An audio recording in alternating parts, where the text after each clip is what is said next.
үзүлбөй калган гүлдөр жадырап жаз келген убагы эле. Жер бети түркүн гүлгө ороонуп турган. Гүлдөр болсо бири-бирине мактанып, мен коозмун, мен жыпар жыттуумун, мени көргүлөчү деп турган маалы. Күндөрдүн биринде топ балдар кыздар тоого эс алганы келишти. Алар теребелде толо жадыраган миң сан гүлдөрдү көрүштү. Буга чейин өздөрүнүн короосунда өскөн же базарларда сатылган гүлдөрдү эле көрүшпөсө, мынчалык жер бетине толо ажайып кандай гана кооз гүлдөр. Мен гүлдөрдөн бир кучак терип кетем. Эртең майрамда досторума белек кылам, деп бир бала кооздорунан үзө баштады.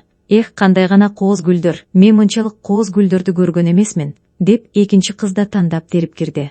А бири-бирине суктанган, көркүнө, жыпар-жытына мактанган гүлдөр тигинтип, тентек балдар кыздар үзүп кетерин билген эмес. Бирок бул балдардан корккон деле жок. Тескерисинче, жанындагы гүлдү үзүп кетип, өзүнүн калып калганына арданып, мен эмне, кооз эмесминби? Мени досуна белек кылса жарабаймынбы? Мен эмне, ошолордой жыпар жыттуу эмес бекенмин? Дешип намыстанып, ал тургай шулуктоп ыйлап жатышты. Дагы бир топ балдар гүл жайнаган жерди тепсей аралап келип, мына бул гүлдөрдү терезеге коюп койсо, кандай үй болсо да көркүнө чыгып койбойт. Атам, апамдар рахмат айтышат, деп дагы канча гүлдөрдүн сабактарын жетим калтырып, үйлөрүнө кайтышты.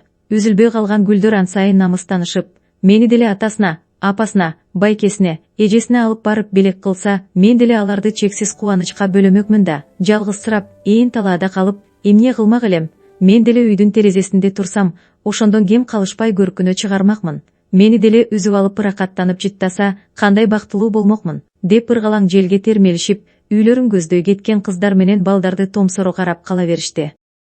Кечке жуук күн бүркөлүп, жаан төгүп кирди. Гүлдөр шамал менен жаанга туруштук бере алышпай, үзүлүп кете тургансып шөмтүрөп, шулуктоп ыйлап жатышты. Тиги балдар кыздар үзүп кеткен гүлдөр кандай бактылуу үйдүн терезесине көрк берип, адамдарды жыпар-жытына ыракатка бөлөп, суктантып турушкандыр. Алар кандай гана бактылуу, дешип кейишти. Жаан таңга мал гана басылды. Күн ачылып, күмүш нурлары чачырап, гүлдүн бариктерине түнөгөн шүйдүрүмдөр мелт-мелт жерге кулап, торгойлор көк жашыл, кызыл-тазыл адырдын үстүндө ыргүүсүн чалып, теребел бат эле шаңга толуп чыкты. Түндө жаан аралаш катуу шамалда жүдөгөн гүлдөр кайрадан көркүнө келип, адашкан ары чымындар гүл арасынан зыңкылдап учуп чыгып, гүлдөргө конуп, айлана кечейгиден да бүгүн кооз өңдөнүп кетти. Гүлдөр да жадырай күнгө жүздөрүн тосуп, биринен бири сулуу көрүнүп, тажлары барпайып ачылып бара жатты.